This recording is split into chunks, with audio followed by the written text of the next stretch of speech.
5th Kashmiri युवा आदान प्रदान कार्यक्रम वतन को जानो का आयोजन नेहरू युवा केंद्र पश्चिमी दिल्ली, खेल मंत्रालय भारत सरकार एवं गृह मंत्रालय भारत सरकार और गांधी स्मृति एवं दर्शन समिति के सहयोग से दिल्ली के राजघाट में किया गया। इस अवसर पर कश्मीर से लगभग 120 छात्र छात्राओं के लिए 10 फरवरी से 15 फरवरी तक कई विशिष्ट अतिथियों के आगमन पर महत्वपूर्ण क्लासों का आयोजन भी किया गया और साथ ही छात्रों को दिल्ली दर्शन भी कराया गया। इस मौके पर छात्र छात्राओं को भारत को विकसित राष्ट्र बनाने के लिए किए जा रहे कार्यक्रमों से अवगत भी कराया गया ताकि कश्मीर के युवाओं को इस मुहिम से जोड़कर संपूर्ण भारतवर्ष को एक विकसित राष्ट्र बनाया जा सके। देखिए हमारी खास खबर में। एक खास मेहमान हमारे बीच आज उनसे पहले नहीं है, लेकिन मेरे स्टेट डायरेक्टर ने नाम उनका भेज दिया। और सर आपका भी स्वागत है इस मंच पे Papua Kashmir youth exchange programmes में। जैसा कि आपके आने से पहले मैं सुन रहा था, डॉक्टर साहब बता रहे थे कि आपकी शख्सियत के बारे में, मुझे लगता है कि आपको सुनने और जानने का मौका मिलेगा। ये मेरे लिए भी सौभाग्य की बात है। मैं हृदय से आपका आभार व्यक्त करता हूँ कि आप हमारे इस प्रोग्राम में आए और आप हैं डॉक्टर योगेश चंद्रा सूद जी हमारे बीच है, इन्हें भी हमें सुनने का मौका मिलेगा। आप सबको ढेर सारी शुभकामनाएं। आप एक ऐसा कार्यक्रम में आए हैं, इस कार्यक्रम का लाभ बहुत कम युवाओं को मिल रहा है। आप में से बहुत ज़्यादा लोग सोच रहे होंगे चलो दिल्ली होकर आएंगे, दिल्ली देखकर आएंगे, एक टूर बन जाएगा। कार्यक्रम का मकसद ये नहीं है। कार्यक्रम का मकसद, जैसे कार्यक्रम का जो नाम बताता है, यूथ एक्सचेंज प्रोग्राम। वतन को जानना है आपको। आपका देश कितना विस्तार है, इस देश में कितना भिन्नताएं हैं, विभिन्न भाषाएं, अलग अलग प्रदेश में जाएंगे, उनका आचार विचार, उनका लाइफस्टाइल, एक 100 किलोमीटर आप चल पड़ेंगे तो दिन आपका बोलचाल दूसरा सुनने को मिलता है, उधर का लाइफस्टाइल दूसरा देखने को मिलता है। ऐसा स्थिति में भारत में, पूरे हिंदुस्तान में अलग अलग राज्यों में जाएंगे तो दिन अलग अलग जीवन शैली, फिर भी आपका राष्ट्र एक है। आज के दिन में एक सदृढ़ राष्ट्र बनाने के लिए अपने आप को सदृढ़ बनाना है। आप एक युवा है, आप अपने आप को कैसे सदृढ़ बनाएंगे? आपको सोचना है आपका दायित्व इस देश के प्रति, इस राष्ट्र के प्रति क्या है और आपका ड्यूटी क्या है। हम सोचते हैं हमें ये मिलना चाहिए, हमें वो मिलना चाहिए। एक जगह आपके एक्सपेक्टेशन सही है, अच्छा शिक्षा मिलना चाहिए, नौकरी मिलना चाहिए, ये सारी बात तो सही है।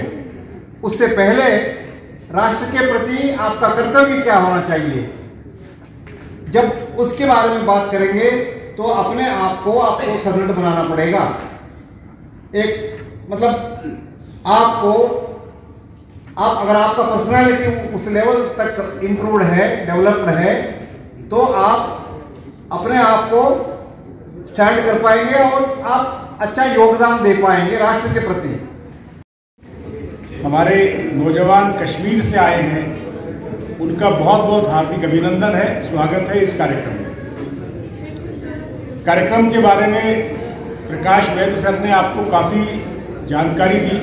बड़ा महत्वपूर्ण कार्यक्रम है और इस कार्यक्रम का मकसद ये है कि हम इस देश की विभिन्नताओं को जानें और जो अलग अलग तरह के हमारी यहाँ की वेशभूषा है, परंपराएं हैं, हमारे त्यौहार हैं, हमारा रहन सहन है, हमारे अपने जो तौर तरीके हैं, उनको हम आत्मसात करें, उनको सीखें, अपनी चीज़ें उनको सिखाएं और उनसे हम कुछ सीख करके जाएं।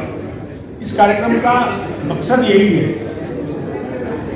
हम जब पढ़ते थे तो इस प्रकार की कोई सुविधा, कोई ट्रेनिंग, कोई एक्सपोजर नहीं था। सीधे एडमिशन लिया, इम्तहान लिया, डिग्री ली और घर आ गए। लेकिन ये बहुत आप लोगों के लिए सौभाग्य की बात है कि आप लोगों को नेहरू युवा केंद्र संगठन ने ये अपॉर्चुनिटी दी है और इस अपॉर्चुनिटी को और ज्यादा इस पर चांद लगा रहे हैं जो आपके आयोजक। So it is a very important opportunity for you. Kindly इसका पूरा फायदा उठाएं। ओके, आप लोग क्या सोच के आए हैं, क्या हम वो करेंगे, लेकिन आप लोगों की मोहब्बत को देख के ये लग रहा है कि दिल तो क्या मेरी रूह तक पहुंचे हुए हो तुम, दिल तो क्या मेरी रूह तक पहुंचे हुए हो तुम, क्योंकि तुमने चाहा है हमें चाहने वालों की तरह। Thank you very much.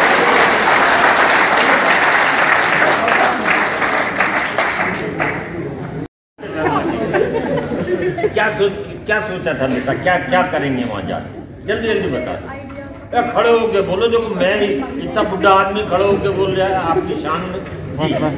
हाँ, खड़े हो। अपने आइडियाज, अपने थॉट्स शेयर करें सबके साथ। Very good. इनका कहना है कि अपने आइडियाज, अपने थॉट्स शेयर करें। जी सर। अच्छा। एक दूसरे को अच्छे से जाने। अच्छा। अपने कल्चर के बारे में, आपका क्या कल्चर है, हमारा क्या कल्चर है। हमारा तो एग्रीकल्चर है। हमारा हॉर्टिकल्चर है। हॉर्टिकल्चर। ओके, इधर से कोई बताएंगे क्या सोच के आए हो यहाँ, क्या चाहते हैं यहाँ से? कुछ सीख के जाएं प्लीज, कुछ सीख के जाएं। और इनका है कि जो अपनी फीलिंग्स हैं उसको बयान करें। और इधर से कोई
एक कोस पे पानी और पानी चेंज हो जाता है, तो उसी तरह कश्मीर से कन्याकुमारी तक जिस तरह का कल्चर है, खान पान अलग है, वातावरण अलग है, वहाँ का क्लाइमेट जिस तरह का है, ये बहुत बड़ा प्रोग्राम का रूप ले सकते हैं। भाई अजीम अंसारी ने जो शुरुआत किया है, बिल्कुल एक छोर से हम चाहेंगे, उनसे आग्रह करेंगे कि दूसरे छोर तक, कन्याकुमारी तक आप इसको फैलाइए। हमारे मंत्रालय की तरफ से, माननीय उपेंद्र कुशवाहा की तरफ से, हमारे सांसद महोदय मंत्रालय में बिजी हैं, जो उन्हीं को आकर यहाँ पे शुरुआत करनी थी, नहीं आ पाए। कि जानते हैं मंत्रालय में जब काम हो जाता है तो फिर अपनी मर्जी नहीं चलता है, तो उसके ब्याह पे आप लोगों के बीच में मैं उपस्थित हूँ। और सभी भाई को धन्यवाद जो बच्चे आए हुए हैं, खासकर जम्मू प्रांत से, कि बच्चे सीखें, देखें और इस क्षेत्र के भी लोग कन्याकुमारी से लेकर जम्मू भी जाए, कल्चर एडॉप्ट करें और एक दूसरे को जानें। और पूरे देश की जो ताकत है युवा पीढ़ी ही है। अगर युवा पीढ़ी पूरे देश को अच्छी तरह से समझ सकती है, तभी हमारा भविष्य उज्जवल हो सकता है। तभी एक मेरे टीचर के बारे में मुझे पता चला जिनको ब्लड की ज़रूरत थी। मेरे लिए वो भी बोरिंग से एक टीचर ही थे, जैसे आप लोगों को पता ही होगा, हम सब लोगों के कॉलेज के अंदर जैसे होते हैं। तो मैं भी उनको ब्लड डोनेट करने गया। जब ब्लड डोनेट किया तो ब्लड डोनेट करने के बाद ब्लड बैंक के बाहर उनके बेटे मिले और बेटे ने मेरे को सिर्फ एक बात बोली, thank you. It was so emotional कि मुझे लगा कि मेरे पापा ने भी, मेरे परिवार ने भी कुछ ऐसी कोशिश की होगी मेरी मम्मी के डेथ के टाइम पे। उनको ब्लड दिलाने के लिए। तो तब मुझे लगा कि ब्लड डोनेशन की वैल्यू क्या है। ब्लड आपकी जान नहीं बचाता, ब्लड आपको ज़िंदगी में दुनिया की सबसे बड़ी चीज़ देता है, वो है होप। आप सब लोग जम्मू कश्मीर से उठ के यहाँ पर आए हो किसी होप के साथ। शायद किसी को अपनी गर्लफ्रेंड के साथ डेट करनी हो, शायद हो सकता है किसी को दिल्ली देखनी हो, शायद किसी को कुछ सीखना हो, शायद हो सकता है किसी को कुछ नॉलेज लेनी हो, शायद आप में से कोई किसी से मिलने के लिए आया हो।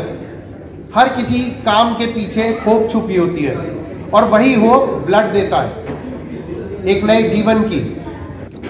मैं ये जानना चाहता हूँ कि आप जो कश्मीर की वादियों से, जिसको हम भारत का सरताज भी कहते हैं, वहाँ से जो आप चलकर आए हैं, यहाँ पर पहुँचे हैं दिल्ली में, और आपके स्वागत के लिए, आपके यहाँ पर सभी प्रकार के प्रबंधन के लिए, मैनेजमेंट के लिए जो हमारी टीम है वो कई दिनों से अगर काम कर रही है, तो उसमें हम लोग कहीं ऐसा ना हो कि कोई ऐसा पहलू छूट जाए जो आप सोच कर आए हैं। तो उसके लिए पहले हम दो बच्चों को जो हमारे कश्मीर से आए हैं उनको मौका देंगे, जो आपके प्रतिनिधि के रूप में अपनी बात रखेंगे।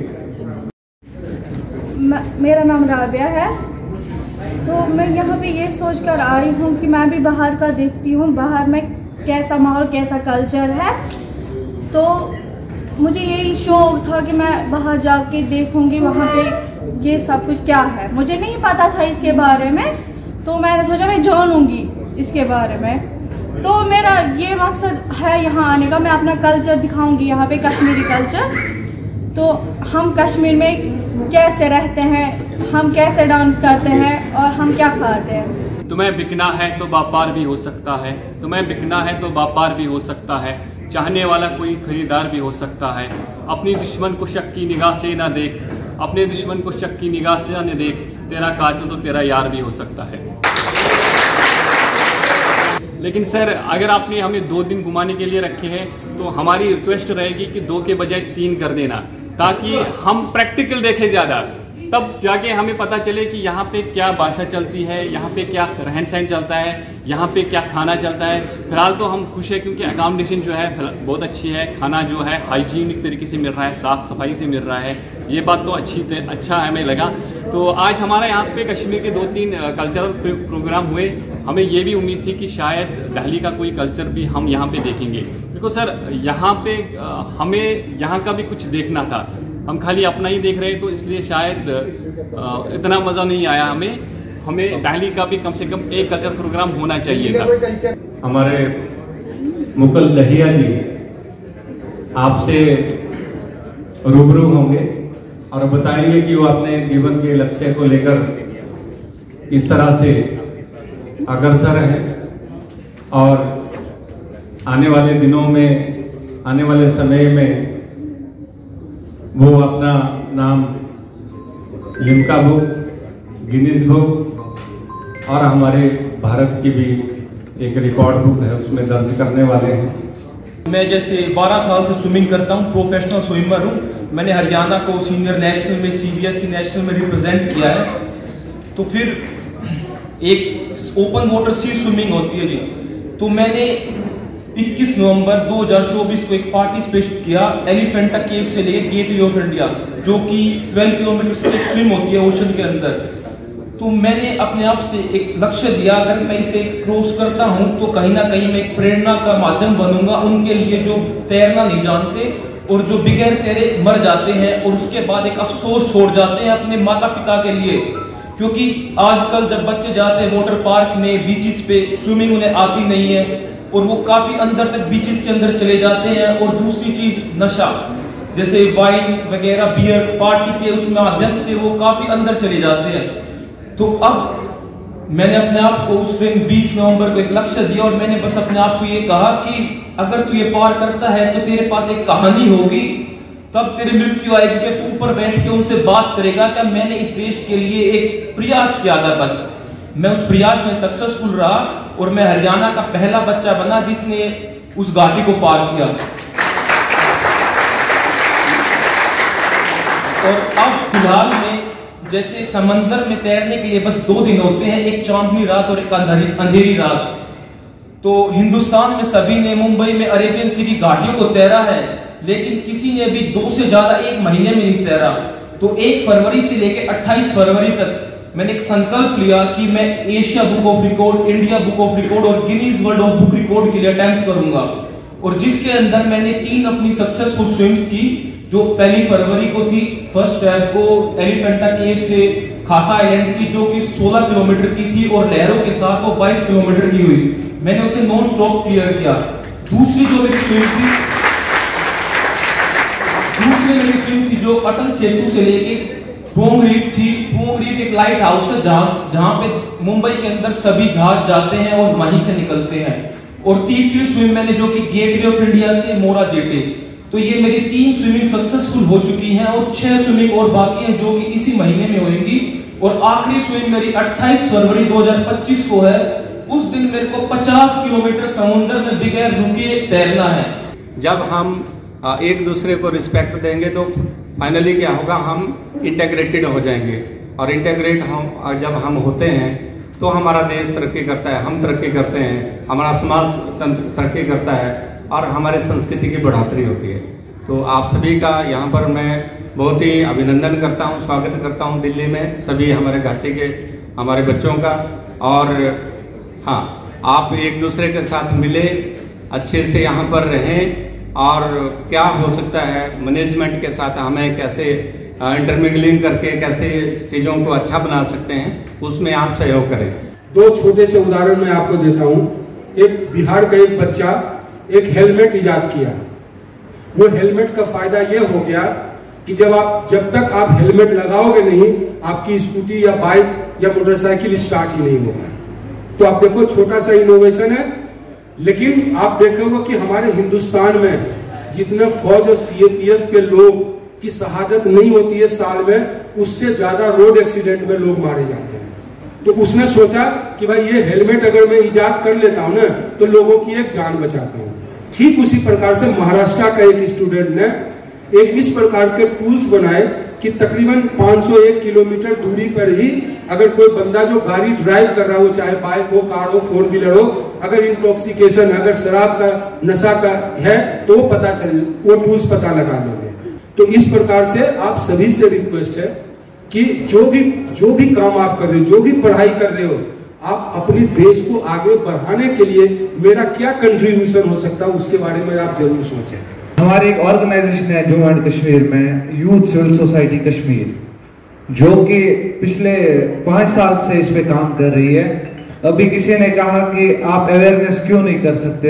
हम पिछले 5 साल में हर कॉलेज, हर स्कूल में एक अवेयरनेस प्रोग्राम रख रहे हैं। हर स्कूल में हमने एक अवेयरनेस कैंप किया है, एक सेमिनार किया है, जिसमें हमने ऑफिशियल्स को बुला के एक जो ये साइबर फ्रॉड है इस पे काफी सारे प्रोग्राम्स किए हैं across Jammu and Kashmir.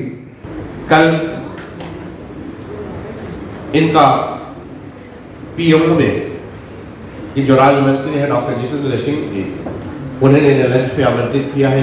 Programme हमारा वहाँ होगा। 2 दिन इन्हें हम दिल्ली भ्रमण कराएंगे और फिर इनका समापन और इनका यहाँ से प्रस्थान। और इस समिति के जो अध्यक्ष हैं वो देश के माननीय प्रधानमंत्री जी मोदी जी हैं। ये संस्थान जो है गांधी जी से जुड़ी हुई संस्थान है, जो गांधी जी के विचारों को, उनके आदर्शों को, उनके उसूलों को लोगों तक पहुंचाती है और समाज में एक बड़ा बदलाव लाने के लिए उनको प्रेरित करती है, उनको मोटिवेट करती है। एक हमारा दूसरा परिसर भी है जो गांधी स्मृति के नाम से जाना जाता है।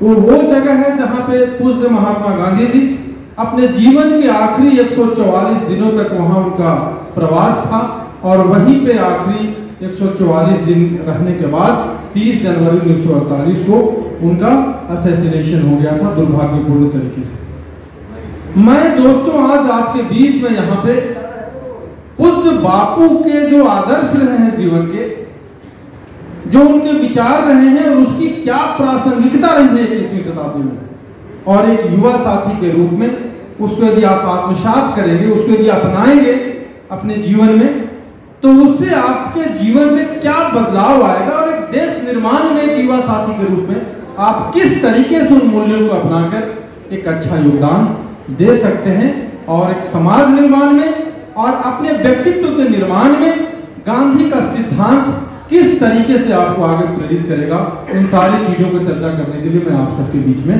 उपस्थित हूँ।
मुझे लगता है आप भी इस ये जो आपका आदान प्रदान प्रोग्राम है भारतीय सरकार का, इस सब में आप बहुत एंजॉय कर रहे होंगे। आप कर रहे हैं ना एंजॉय?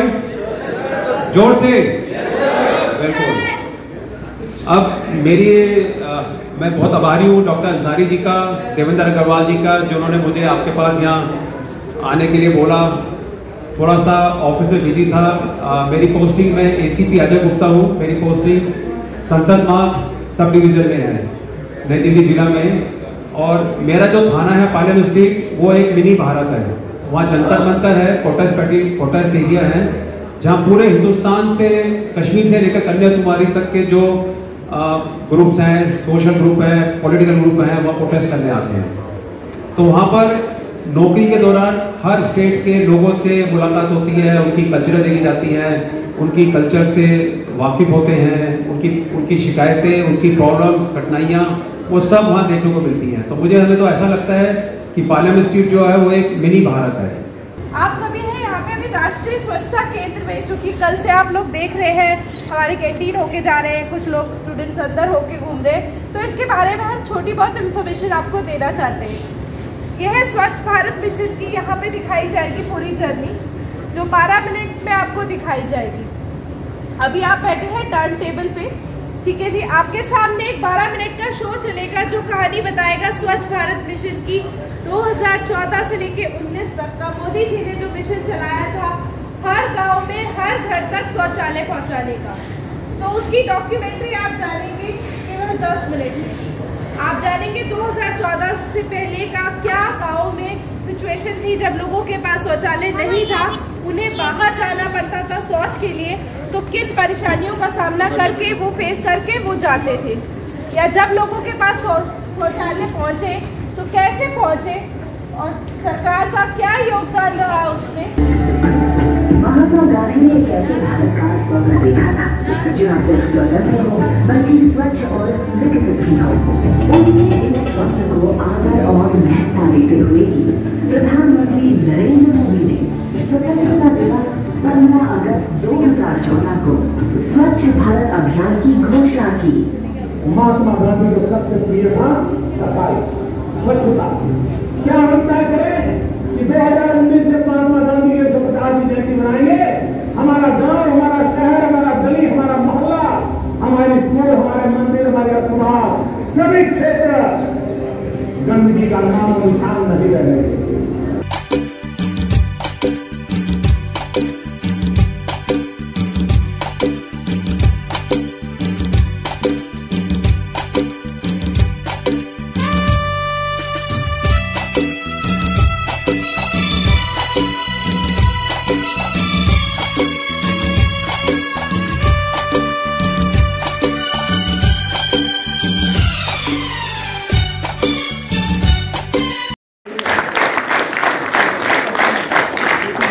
माननीय मंत्री महोदय पधार चुके हैं, जिनका बड़े देर से बेसब्री से हम इंतजार कर रहे थे।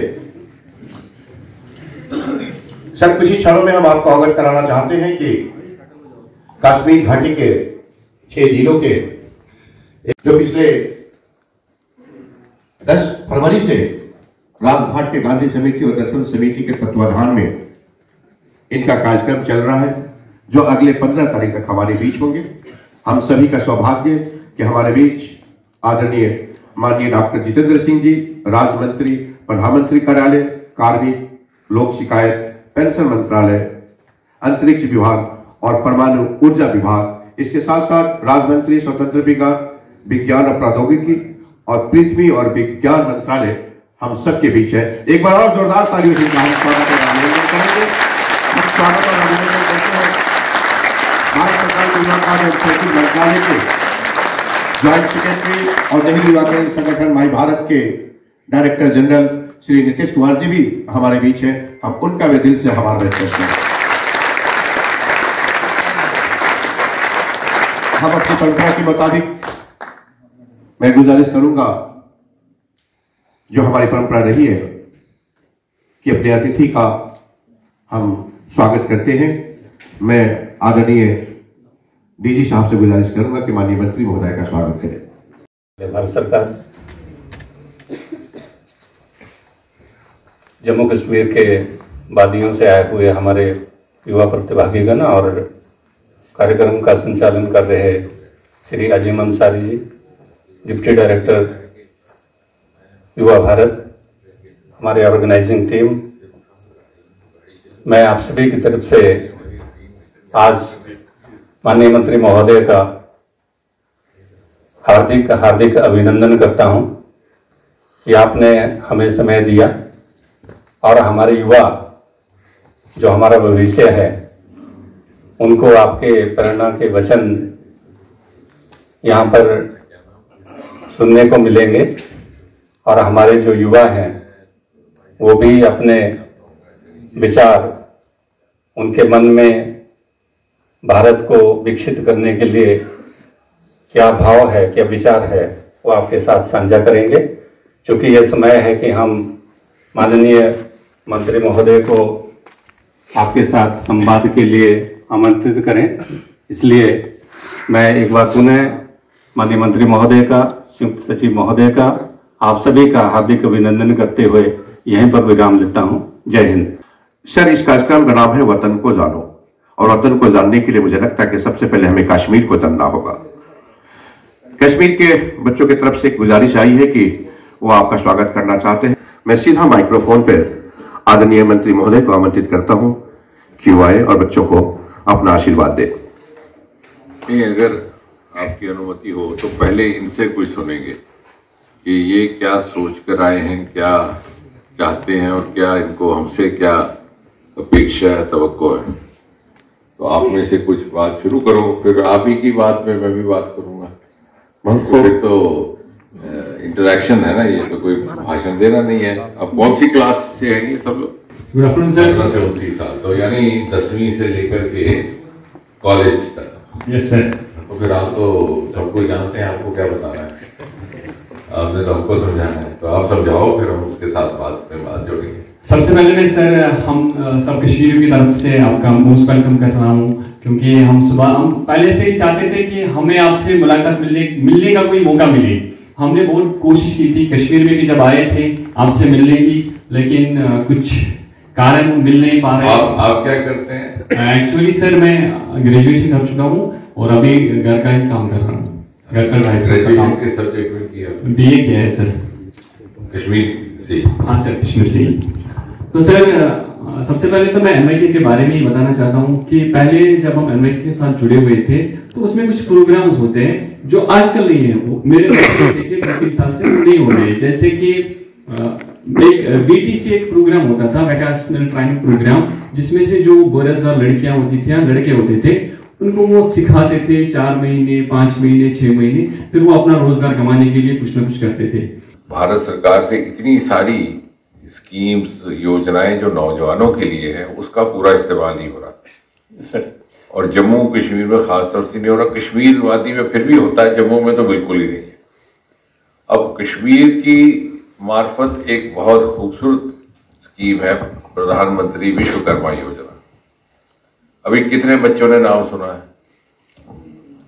इस्तेमाल किया, उसका फायदा लिया? क्या फायदा लिया बेटे आप बताओ, ताकि दूसरों को भी समझ में आएगा।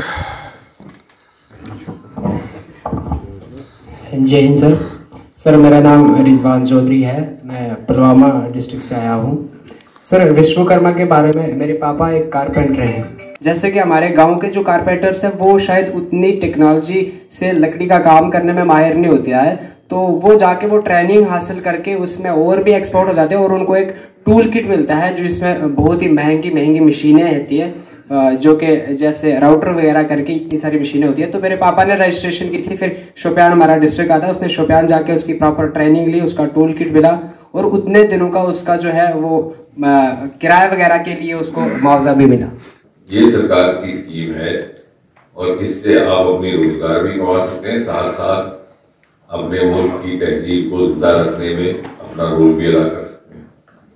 सर हमने एक सर्वे किया है सर, जो कश्मीर के टेम्पल्स है सर अभी भी वैसे के वैसे ही पड़े हैं सर, उनमें सुधार की बहुत जरूरत है सर। हमने एक सर्वे किया, एक पूरी लिस्ट तैयार की है सर। आई होप सर मैं आपको बाद में आप ये दे दो, इनको भी दे दो। वैसे ये इशू आया है और अब इन्होंने 2-3 स्कीमें शुरू की हैं, एक ये इस तरह के टेम्पल्स और बाकी श्राइन्स भी, होली श्राइन्स को प्रिजर्व करना, और एक और आई है शायद स्वदेश स्कीम भी आई है जिसमें के होली डेस्टिनेशन भी बने, टूरिस्ट डेस्टिनेशन भी बने।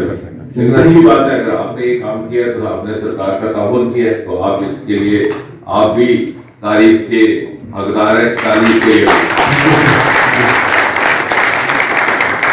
मैं ये कह रहा था कि आपको अक्सर जो भी टूर कराएगा, चाहे आपका कॉलेज होगा चाहे आपका स्कूल होगा, वो आपको ले जाएगा कुतुब मीनार, वो आपको ले जाएगा लाल किला, वो आपको ले जाएंगे इंडिया गेट, लेकिन वहाँ आप खुद भी चले जाएंगे।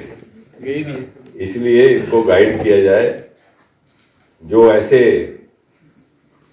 मॉन्यूमेंट्स हैं जो आपके लिए आपने वाली जिंदगी में, the monuments of modern India, modern world, आप जाएं। यहाँ एक नेशनल फिजिकल लेबोरेटरी है उषा रोड पे, वहाँ पे एक एटॉमिक क्लॉक है, वो जाके देखें। आपके जो कामकाज से उसका ताल्लुक है। आप पहले जमाने में वो होती थी ना, रेडियो पे लोग खबरें सुनते थे, आज भी सुनते हैं मेरे जैसे लोग पुराने, बाकी तो सोशल मीडिया देखते हैं, क्योंकि उसमें मुख्तसर 15 मिनट में आ जाती है, नहीं तो सारा दिन वो टीवी में तो समझ नहीं आता क्या खबर है। तो वो 9 बजे और 8 बजे से पहले टू होता है, होता कि नहीं? तो हमारे जमाने में तो लोग उसे घड़ी मिलाया करते थे, तो वो क्लॉक कहाँ से टू आता है, वो वहाँ मौजूद है। कुछ इस तरह की चीजें आप देखें। प्रगति मैदान में हमने एक हॉल ऑफ न्यूक्लियर पावर बनाया हुआ है, तो वहाँ अगर आप जाएंगे तो वहाँ पता चलता है कि इंसान खड़ा है, कहाँ से अल्ट्रावायलेट रेज आई है, कहाँ कहाँ उसको असर पड़ता है, कहाँ नहीं पड़ता, कैसे वो बचाता है और उसका क्या क्या असर रहता है। यानी दिल्ली शहर में भी ऐसे बहुत से इंस्टीट्यूट्स हैं, इस तरह से मॉडर्न मॉन्यूमेंट्स हैं। आपका ये पीएम वाला तो दिखाएंगे, पीएम म्यूजियम, जिसमें आपको हिंदुस्तान की तारीख का आज़ादी से लेकर के अभी तक पता चलेगा। और ये कुछ ऐसे हैं, क्योंकि अक्सर हम वो तो पिछले ही हैं, वो ठीक है अपनी, जैसे मोदी जी कहते हैं विरासत भी और विकास भी, तो विरासत को अपना सरमाया बना करके विकास कैसे करना है, तो विकास के भी बहुत सारे आज हमारे पास ऐसे जरिए मौजूद हैं।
जंतर मंतर जो ये मॉन्यूमेंट है उसके सामने रोड है। जंतर मंतर जो साइट है ये एक नोटिफाइड साइट है जो सुप्रीम कोर्ट के ऑर्डर से नोटिफाइड एरिया है, जहाँ पर पूरे हिंदुस्तान से लोग आकर अपना प्रोटेस्ट करते हैं, अपनी समस्या को बताते हैं। जैसा मैं कल आपको बताया था, यहाँ रहते रहते पूरे हिंदुस्तान के लोगों से मुलाकात हो जाती है और एक छोटा सा जिसे मिनी भारत कहते हैं वो हमारा जनता मंतर का प्रोटेस्ट है। सर ने बोला कि नहीं मैं अपनी तरफ से आपको चाय पिलाना चाहता हूँ, तो आज सर ने हमें यहाँ पे बुलाया है सारे पार्टिसिपेंट्स को। थोड़ा सा डिसिप्लिन और शांति रखिए और आई थिंक कि हमें सर को थैंक करना चाहिए। मैं चाहता हूँ कि एक जोरदार क्लैप के साथ हम सर के लिए थैंक करें।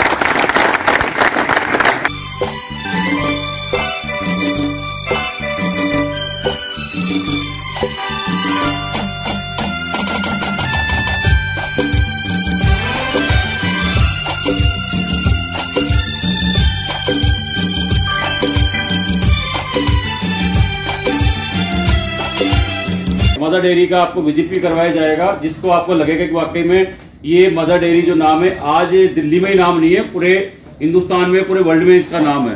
किस प्रकार से इसको चलाया गया, किस प्रकार की स्थापना की गई, इसमें कौन कौन किस प्रकार के लोग इसमें जुड़े हुए हैं, दूध कहाँ से आता है, दूध का सारा प्रोसेस जो है, दूध का प्रोसेस किस प्रकार से करता है, मतलब सीधी सीधी बात है कि यहाँ पे सारा काम मशीन से, उसके बारे में सारा आपको बताएंगे।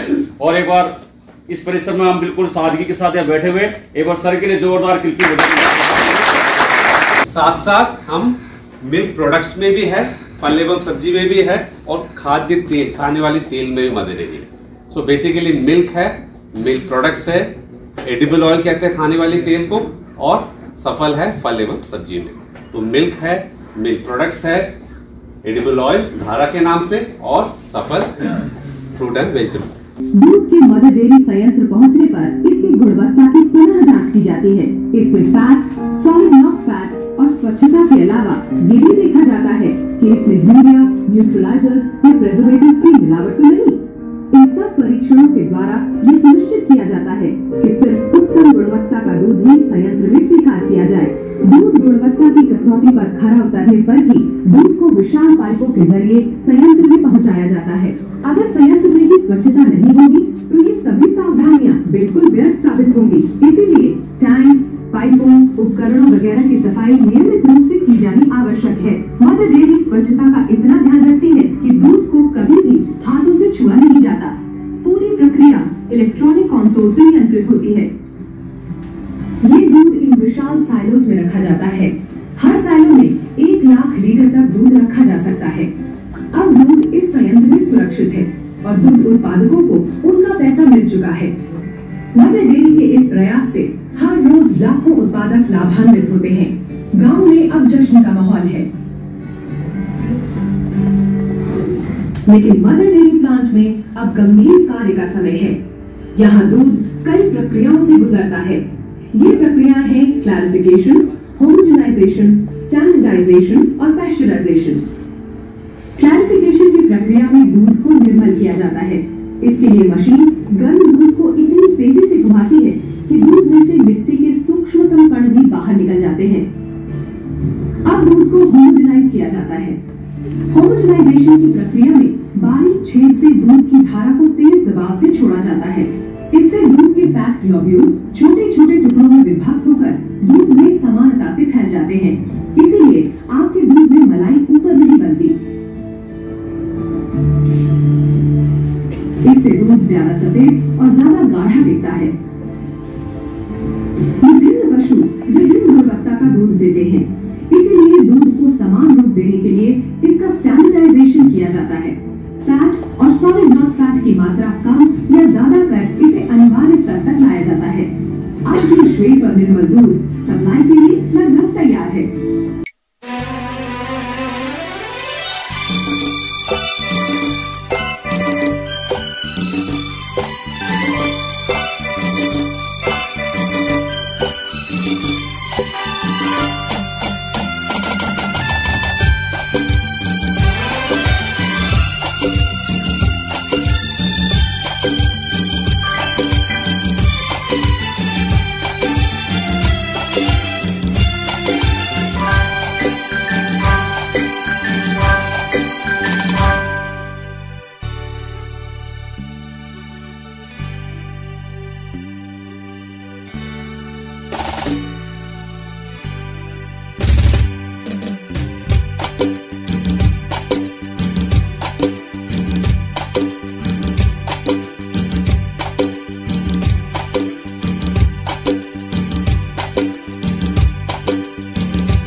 इस वक्त हम कहाँ पर आए हैं, कौन सी जगह है ये? मदर डेयरी है सर। ये मदर डेयरी के बारे में क्या क्या बताया गया अंदर आपको? सर उन्होंने ये बताया कि दूध कैसे आता है और कैसे हम इसको प्योरली फैक्चराइज कर रहे थे, उसके बाद इसको कैसे हम बेच देते हैं। अच्छा, इससे जो यहाँ ज्ञान दिया गया उससे आपको क्या बेनिफिट, आप कश्मीर में रहते हो, क्या जानकारी मिली, क्या जानकारी हासिल की और क्या फ्यूचर में आपको इसका लाभ मिलेगा? इससे ये पता चला कि दूध कैसे ऑरिजिनल होता है, कैसे तरीके से उसमें कौन कौन से फैट्स होते हैं, विटामिन होते हैं, ये हमें आज तक पता नहीं था। और ये भी पता नहीं था कि उसको कैसे हम नापे, कैसे उसको पता चले और किस तरीके से हम दूध का पैदावार बढ़ा सकते हैं, किस तरीके से किसान की मदद कर सकते हैं, दूध के कितने फ़ायदे हैं वो आज उन्होंने बता दिया। और किस तरीके से हम प्योर दूध लेके आ सकते हैं और लोगों के पास पहुँचा सकते हैं। कहाँ पर आए हो इस वक्त, क्या जगह है ये? सर मदर डेयरी आए हैं हमें यहाँ पे आके बहुत ही ज़्यादा अच्छा लगा। यहाँ पे हमें काफ़ी अच्छे से आइसक्रीम और दूध वगैरह जो प्योर दूध है वो पिलाया गया और इसके बारे में सारा बताया गया कि कैसे क्या होता है। यहाँ आके हमें बहुत ही ज़्यादा अच्छा लगा। हम थैंक यू करते हैं NYKS का, जिन्होंने हमें इतनी बड़ी अपॉर्चुनिटी दी यहाँ पे आने के लिए।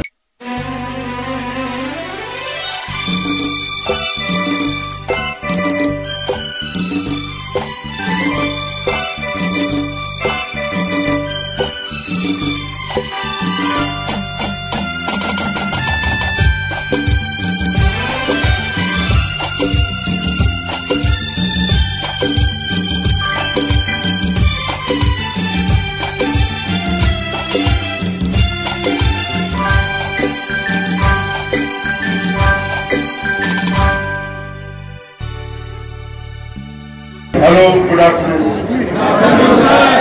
और मुझे पता लगा आप जम्मू कश्मीर से अलग अलग जगह से आए हैं और आप कॉलेज में पढ़ सकते होंगे या स्टडीज कर रहे होंगे। कॉलेज में कितने पढ़ रहे होंगे आप इससे? कॉलेज के ही है और अलग स्ट्रीम्स पढ़ रहे होंगे ना, कोई साइंस पढ़ रहा होगा, कोई आर्ट्स पढ़ रहा होगा, ये सब चीज़ें। और मुझे शायद आप पहली बार यहाँ पर साइंस सेंटर में आ रहे हैं, तो ये नेशनल साइंस सेंटर, इसमें बहुत सारी गैलरीज है और इस गैलरीज के बारे में थोड़ा मैं आपको बता दूँ कि आप जब गैलरीज को विजिट करेंगे तो आपको समझ में आ सकते। मैं हिंदी बोलूँ या इंग्लिश बोलूँ? हिंदी बोलूँ तो दिक्कत। तो सबसे पहले ये हमारा ये ग्राउंड फ्लोर है, फर्स्ट फ्लोर है हमारा। फर्स्ट फ्लोर में पहली जो हमारी गैलरी है यहाँ पर पानी के बारे में। अब आप तो कश्मीर से तो पानी की शायद दिक्कत नहीं है, नदियाँ हैं बहुत सारी बड़ी, लेकिन शहरों में जैसे यहाँ पर है, यहाँ हमारे लिए जो जमुना है और जो गंगा है हरिद्वार से 200 किलोमीटर दूर वहाँ एक कैनाल आती है और उस पानी को हम यूज करते हैं। और यमुना का पानी जो है उसको भी हम लोग टैप करके उसको कई सभी लोगों को दिया जाता है, दिल्ली में खास करके।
Absolutely everything in this universe consists of tiny particles called atoms. Today, human growth and welfare is driven with the energy produced from these very tiny atoms and their interactions. Do you know what this atom is made of? Let's speak then. The atom has a nucleus at its center, containing protons and neutrons, while electrons revolve around the nucleus at very high speeds. These protons and neutrons are held together by nuclear forces. When this nucleus is split, enormous energy is released. This energy is harvested by a nuclear power plant for generation of electricity. How can we generate electricity from an atom? Are you curious to know how all this happens? Let's take a tour of a nuclear power plant. A very rare opportunity for all of you, since a nuclear power plant is a highly secured zone. This three-dimension animation is the simplified replica of a 514 megawatt pressurized heavy water reactor, or PHWR. In this virtual tour, we will take you through various processes of a PHWR.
Modi ji द्वारा राष्ट्रीय police स्मारक को देश को समर्पित किया गया। ठीक है, हमारा जो ये राष्ट्रीय पुलिस स्मारक है केवल पुलिस से रिलेटेड है। हमारी 28 states cum union territory and central police organisation जो गृह मंत्रालय के अंडर विभाग आते हैं उनको रिप्रेजेंट करता है। अक्टूबर की बात है, चीनी सैनिकों का एक दल लद्दाख के हॉट स्प्रिंग से लगी भारतीय सीमा में घुसा। आईबी ऑफिसर करम सिंह के नेतृत्व में 22 पुलिसकर्मियों के एक छोटे से दल ने संख्या में ज्यादा चीनी सैनिकों को पीछे हटने पर मजबूर कर दिया, लेकिन इस संघर्ष में 10 वीर पुलिसकर्मियों ने मातृभूमि की रक्षा करते हुए अपना सर्वोच्च बलिदान दे दिया।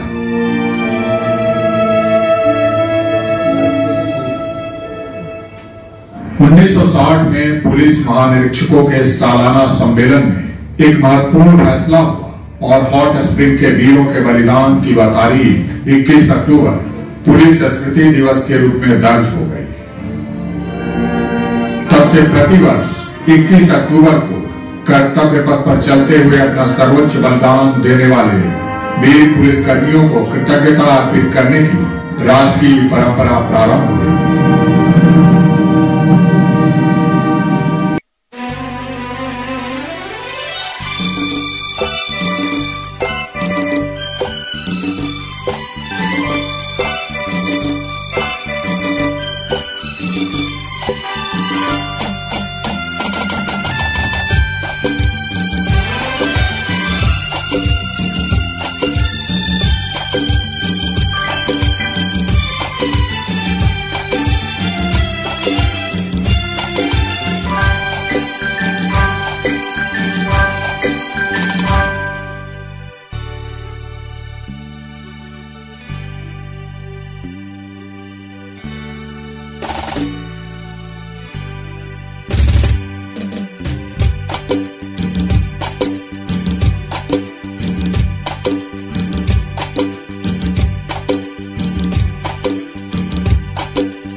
कहाँ से आए हो आप लोग? कश्मीर से सर। कश्मीर से आए हो? Yes sir. अच्छा, 6 दिन का जो प्रोग्राम था यहाँ पर कैसा लगा आपको? सर बहुत ही अच्छा लगा सर। सर मेरा नाम जहांगीर अहमद है और मैं अनंतनाग से बिलोंग करता हूँ। जहांगीर जी, एक बात बताइए, पहले इस बात के ट्रिप पे आए हो कभी कि फर्स्ट टाइम आए हो?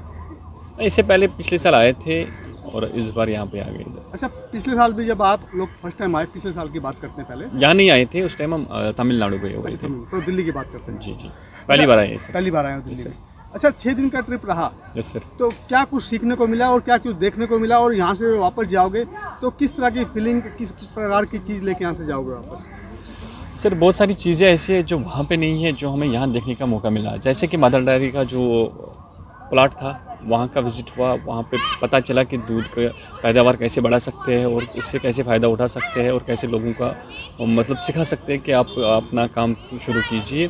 वो एक अच्छा एक्सपीरियंस रहा। उसके बाद वो साइनस का जो टूर था, साइनस वो भी वहाँ पे है नहीं, वो भी देख के बहुत अच्छा लगा। और एक ये भी एक्सपेक्टेशन कर रहे हैं कि अब ऐसी चीज़ें वहाँ पे भी होनी चाहिए ताकि वहाँ के बच्चों और लोगों को भी फ़ायदा मिले। और हम भी कोशिश करेंगे कि जो सारी चीज़ें, जिस चीज़ों की हमें यहाँ एक्सपीरियंस हुई, वो सारी हम वहाँ पे शेयर करें और ताकि वहाँ के यूथ को फ़ायदा मिले।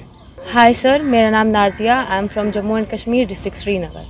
अच्छा नाजिया, पहली बार आए हो बेटा? पहले कभी आए हो? नहीं सर, पहली बार आए थे गोवा। दिस टाइम दिल्ली की बात करो सर। दिल्ली में सर दूसरी बार आए हैं। तो sir accommodation was good, not satisfied but good. और सर ऐसे प्रोग्राम जो 6 दिन का था, ये ज़्यादा होना चाहिए ताकि बच्चों को यहाँ पे और ज़्यादा चीज़ें देखने को मिले। जैसे कि हमारे विज़िट हुए, बहुत कम जगह पे हुए। हम चाहते हैं कि हमें ये 6 दिन का जो प्रोग्राम है ये थोड़ा एक्सटेंड होना चाहिए ताकि बच्चों को और मौका मिले बाकी सारी चीज़ें जानने का। मैं Rafiq Ahmad Ahangar, I am from Budgam.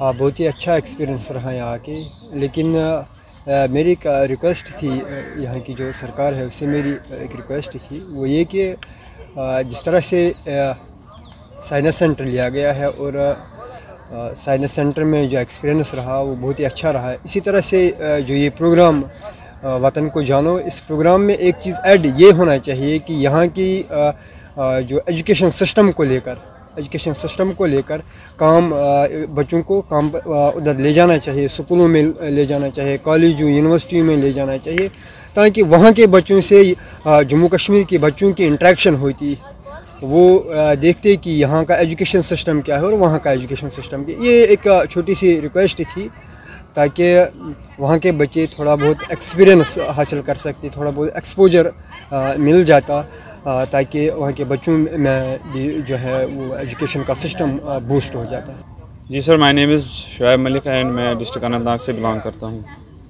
अच्छा, कैसा रहा 6 दिन का एक्सपीरियंस यहाँ पर? जी सर, यहाँ बहुत अच्छा एक्सपीरियंस मिला, खाना पीना बहुत अच्छा था, एकोमोडेशन बहुत अच्छी थी और हम उम्मीद करते हैं कि आइंदा जब अगले टूर होंगे बाकी स्टूडेंट्स के बच्चों के, तो इससे ज़्यादा इम्प्रूवमेंट होगी। जो कमी इस प्रोग्राम में रही होगी वो अगले आने वाले प्रोग्राम्स में दूर होगी। मैं राबिया बात कर रही हूँ, मैं डिस्ट्रिक्ट बारामूला से हूँ। यहाँ पे बहुत अच्छा लगा, यहाँ पे बहुत मज़ा था, हमने बहुत कुछ यहाँ पे देखा। अब आप हेलो, मेरा नाम जीनत ज़हरा है, मैं कश्मीर से हूँ, डिस्ट्रिक्ट बारामूला से हूँ। हम यहाँ पे आए, हमें बहुत अच्छा लगा। हमने हिस्टोरिकल प्लेसेस देखे, लाइक रेड फोर्ट हमने देखा, हमने बहुत कुछ यहाँ पे देखा, साइंस म्यूज़ियम भी हमने देखा यहाँ पे। थैंक यू जी। मेरा नाम है रुपैया मंजूर, मैं कश्मीर से अनंतनाग डिस्ट्रिक्ट से बिलोंग करती हूँ। मैंने यहाँ पे मतलब Delhi, it was very good, the placement that was absolutely right. और यहाँ पे जो खाना था, स्पेशली हमने जो दिल्ली देखा, ये इकोनॉमिकली बहुत ही अच्छी है और यहाँ पे प्लेसमेंट वो भी बहुत ही अच्छा है, हॉस्पिटैलिटी वो भी बहुत अच्छी थी। माई सेल्फ असमत जान, आई एम फ्रॉम अनंतनाग डिस्ट्रिक्ट। तो जो यहाँ पे जो मेरी एक्सपीरियंस रही है वो बहुत ही बढ़िया रही है। जो यहाँ पे दिल्ली ये रिच है इकोनॉमी में, ये रिच है, इसका जो स्ट्रक्चर है वो बड़ा मशहूर है। और यहाँ पे जो हमने खाना जो यहाँ पे रहा है वो बहुत ही बढ़िया, जैसे हमें पता ही नहीं लगा कि यहाँ पे जो खाना हमें मिला एकदम जैसे घर में जो हमें मिलता है वो यहाँ पे भी मिला हमें। और यहाँ पे जो भी यहाँ पे प्लेसमेंट है, यहाँ पे जो स्पॉट्स है वो भी बढ़िया रही है। देखिए, जैसे कि 6 दिनों पे इस जगह पे रोक के रखना, ऐसी जगह पे एकोमोडेशन अरेंज करना, ये बहुत बड़ी बात है। लेकिन फिर क्या है ना, वही बात हो जाती है कि 120-130 बच्चों का ग्रुप हो के यहाँ पे फिर इतनी हैसियत, मतलब इतना सब नहीं है कि सारा इसमें पूरा भी हो जाए, लेकिन कई याद 1-2 कमियों को छोड़ के ओवरऑल अच्छा रहा। तो नेक्स्ट टाइम मुझे लगता है, उम्मीद करते हैं कि और भी अच्छा होगा।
तकरीबन ये तीसरा जो है प्रोग्राम है जो मैं अटेंड कर रहा हूँ। 2 मैंने एज पार्टिसिपेंट अटेंड किए थे और आज का जो है मैं as a team leader attend कर रहा हूँ।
ये कार्यक्रम जो पिछले 6 दिनों से जिसकी आगाज 10 फरवरी को हुई थी, आज अपने अंजाम तक पहुंच रहा है। हमने अपनी ओर से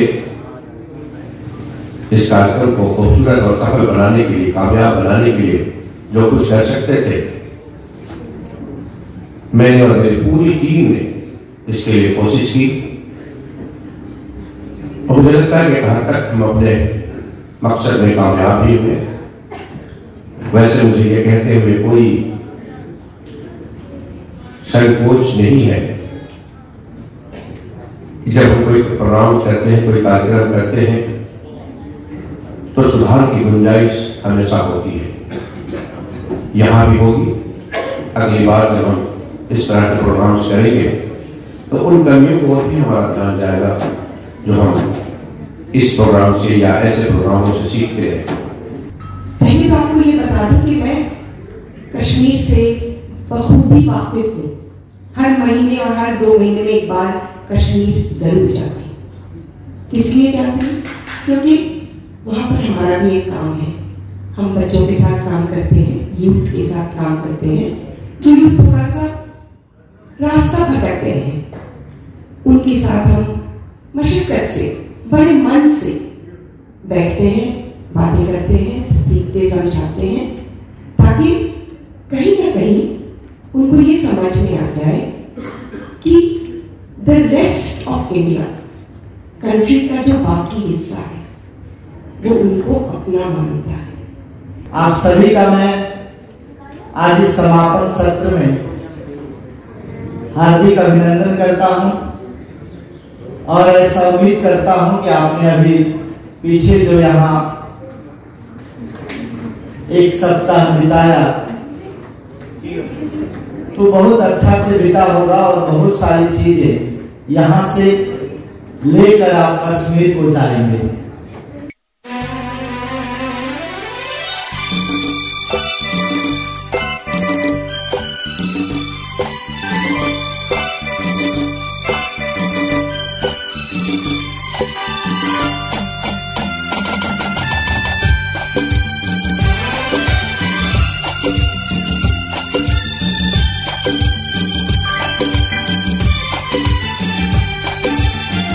सर 6 दिन ये कार्यक्रम दौरान वतन को जानो, सारे कश्मीर के युवा बच्चे आए हुए हैं यहाँ पर। क्या मैसेज लेके बच्चे यहाँ से जा रहे हैं और किस तरह का माहौल बना हुआ है कि जो कश्मीर का माहौल में चेंज करने में बच्चे अपनी भागीदारी निभाएंगे जाने के बाद?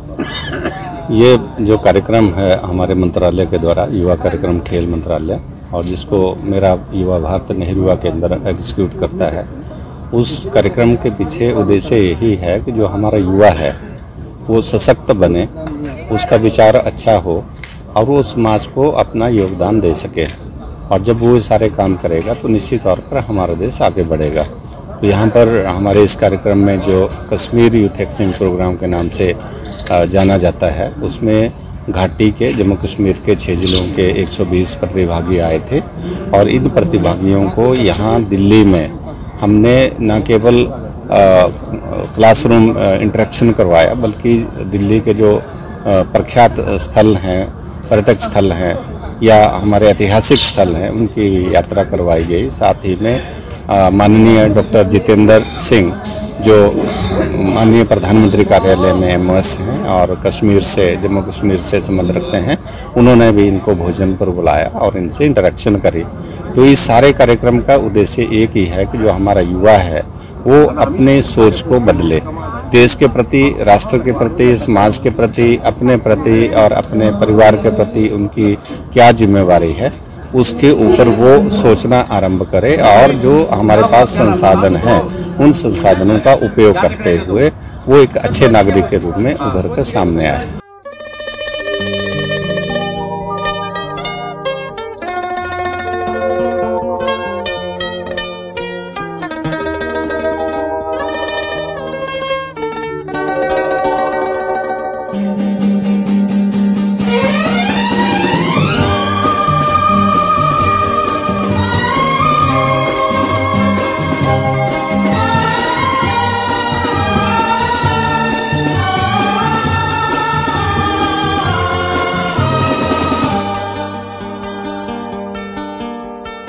चलते चलते मेरे ये गीत याद रखना, कभी अलविदा ना कहना, कभी अलविदा ना कहना।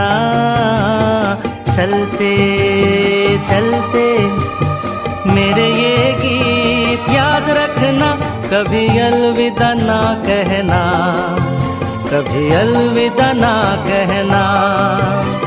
रोते हंसते बस यूं ही तुम गुनगुनाते रहना, कभी अलविदा ना कहना, कभी अलविदा ना कहना।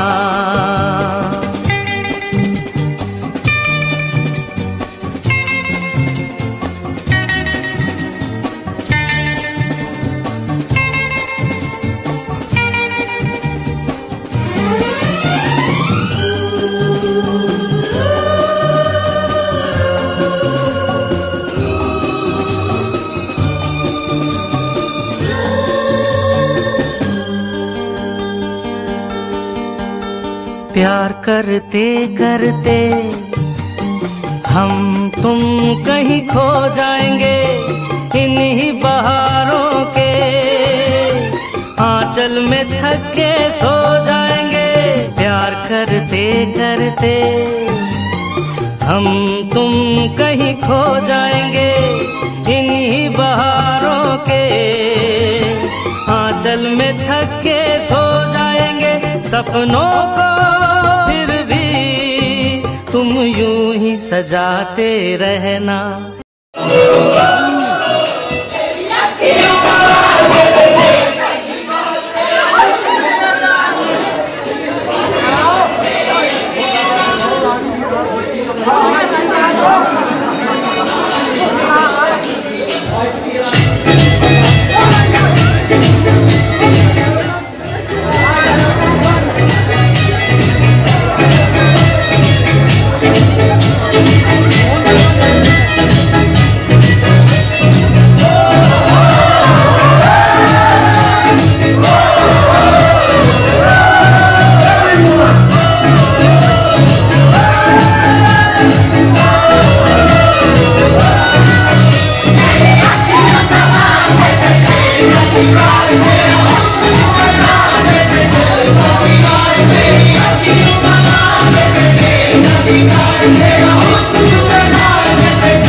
आजकल की जो लड़कियां हैं वो भी किसी लड़कों से कम नहीं हैं। जैसे कि जो कार्यक्रम हुआ था कश्मीरी यूथ एक्सचेंज प्रोग्राम, जो कि नेहरू युवा केंद्र संगठन, ministry of youth affairs and sports, साथ में गृह मंत्रालय के साथ जो कार्यक्रम हुआ, इसमें 6 दिवस का कार्यक्रम रहा। यहाँ पे जो बच्चों ने, लड़कियों ने, खासतौर की लड़कियों ने भी बढ़ चढ़कर भाग लिया।